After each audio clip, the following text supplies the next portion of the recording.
My name is Mary Gleim. Yes, ma'am. This is my headstone. What's on the other side?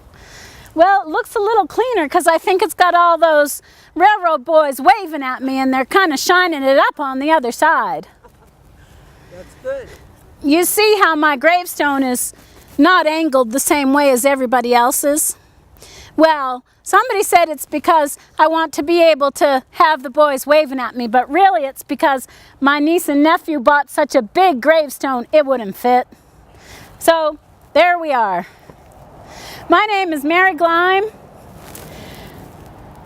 Welcome. It's so nice to see so many people. I have been lonely, lonely, lonely. It gets dark out here. Thank you so much for coming. I am here in Missoula, but I was actually born in Ireland with my family. We lived through the potato famine, and during that time, my parents decided off to London. So that was a treat for a country girl to move off to London. And I began to find some ways to embellish my income. And while I was doing that, I found a way to meet people. And one of the people that I was most happy to meet was my own little Johnny Gleim, my husband. And I met in Sussex, England, and he was a wonderful man. He loved life, and what he loved most about life was playing cards and drinking whiskey. What I loved most about life was making money and having fun, so imagine that. How's that for a combination? So we got along pretty well, and we stayed in England for quite some time.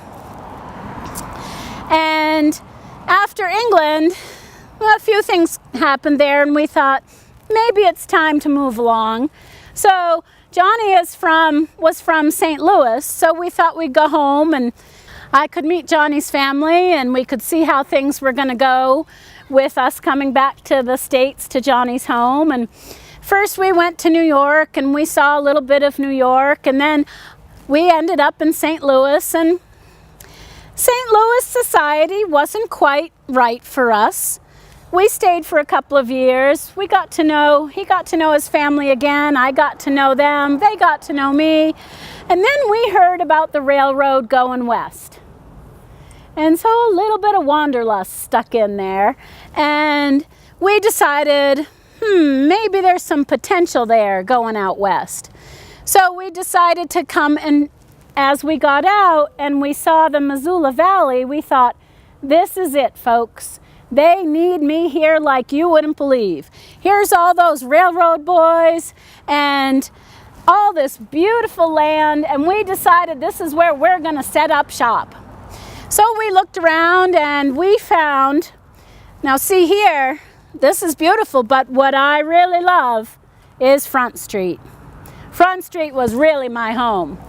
And so we set about purchasing some property on Front Street, and we built a few buildings there, and we opened them up as boarding houses for pretty young women. And those pretty young women were very happy to come and stay with us in our boarding houses. And they did have a lot of visitors. All those railroad boys, they liked to come and see my pretty young girls. Now, you can imagine if I have houses of pretty girls, I have to stand up for those girls and watch out over them. And some of the founding fathers in town might have thought that, maybe I was, excuse me, a little brass. But if I didn't stand up for those girls, who would? So we might have had our clashes, but my girls were happy with it. When those railroad boys would come along, they'd carry their red lantern, because that was how they would indicate where they were in case they were needed for something on the railroad. They'd put their lantern down on the boardwalk, and there is a 4-letter word that nobody wants to hear in Montana. Fire. Well, these are a fire hazard on our wooden boardwalks. So you can imagine if these boys, they worked hard and they might get a little tipsy. If they come out and they sort of run over their lantern, we're up for a fire. And that's not good news in Missoula. So I thought, we need some brick buildings. So we bought a brick factory. We built a few brick buildings. And now we can put our lanterns up off the boardwalk, and hence red light district safely.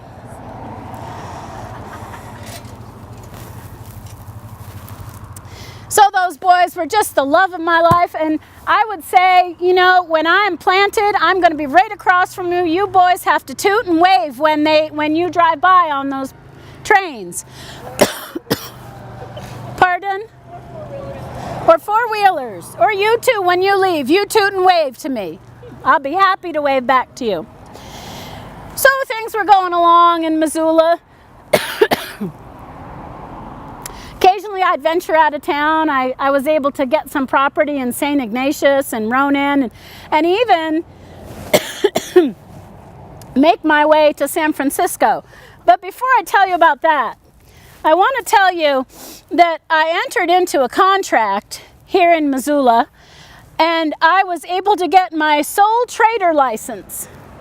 Very uncommon for women in those days to have sole trader licenses. Now, what do you think they would make a poor woman like me pay to have a sole trader's license?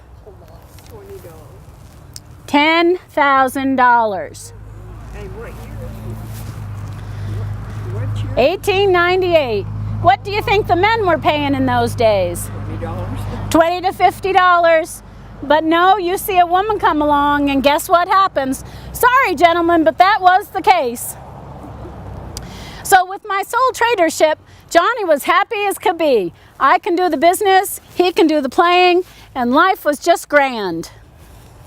So we're building our business and things are going along well. And along comes this gentleman, person, man, reprobate, called Bobby Burns. And he decided he wanted some property on Front Street. Well, I'll tell you, it's a free world, right? But that's my Front Street. But anyway, I decide to go off to San Francisco and do some business. And do you know, while I am gone, I come back to this hullabaloo because Bobby Burns' house has been dynamited.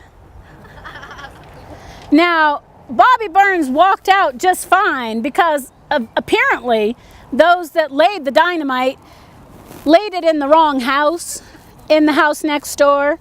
So Bobby Burns was fine, but he put up a $500 bond to say anybody that would give information leading to the arrest of the person who caused that dynamiting, and they were all over it. They'd found two gentlemen, and those two gentlemen pointed at me.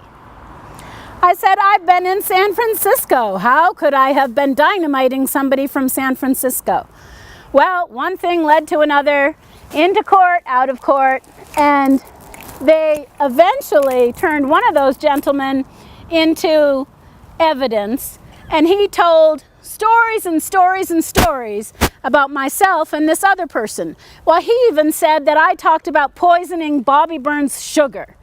Now, really, I'm a busy woman. I'm not going to go poisoning somebody's sugar.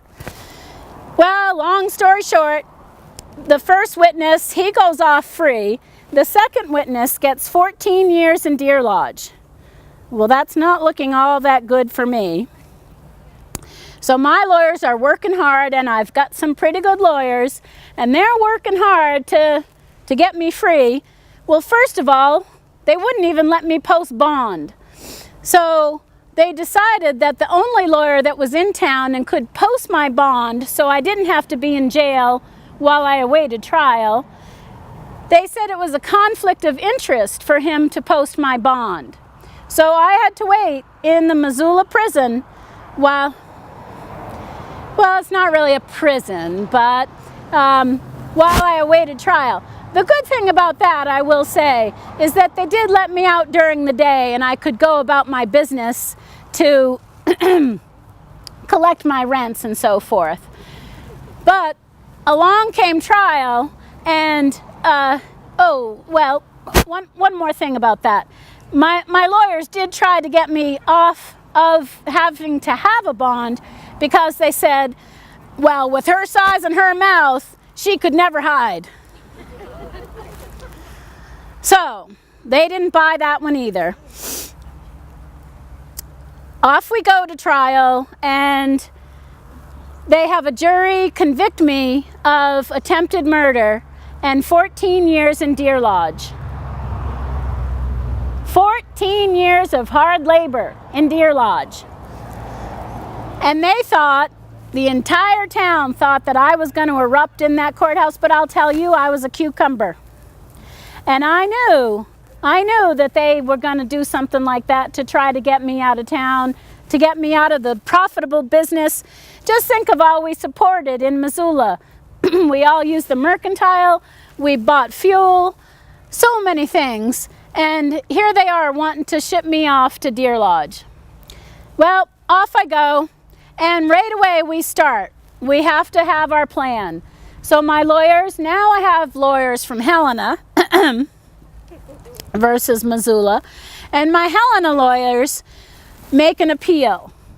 Well, they found out some things during that appeal where things weren't quite on the up and ups with my first trial, and so they threw it out, and it went all the way to the Montana Supreme Court.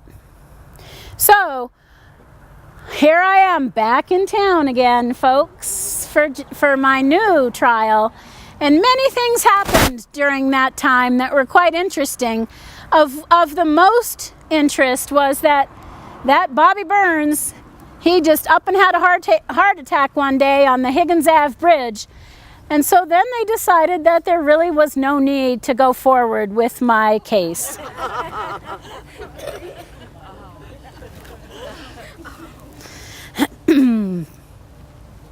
So I was back home from the Deer Lodge and wondering, what do I do next?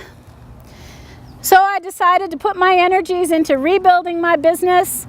My husband really didn't do much to take care of it while I was gone.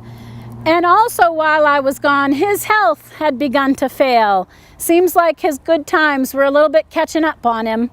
And so I did my best. I really tried to help him get stronger and better while I managed my businesses, but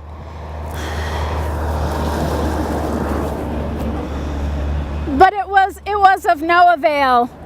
I lost Johnny, and that was really, really difficult for me to lose my little Johnny like that. And I missed him dearly. So I figured I just had to get up and start moving again. And I did. I rebuilt my business. I brought in more boys. I had a little import business going on, importing goods, and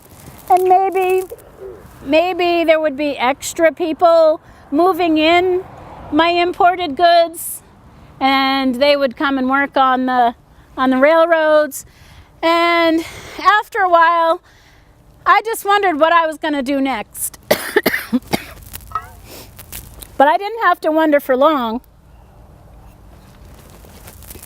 because the founding fathers of Missoula had decided that they were going to outlaw all the actions on Front Street. That was not a popular decision, but what could I do? So I sort of pulled my whole activities in, and that really broke my heart, right up there with losing my Johnny. And after that, I did get sick. I got the flu, and I never did recover from losing Johnny and my business and my boys, and getting that flu was just too much for me. And so here I am today, asking you to remember, when you drive by me, give me a little honk. It makes me feel better. I don't feel quite so lonely if you give me a little honk and a wave. Thank you.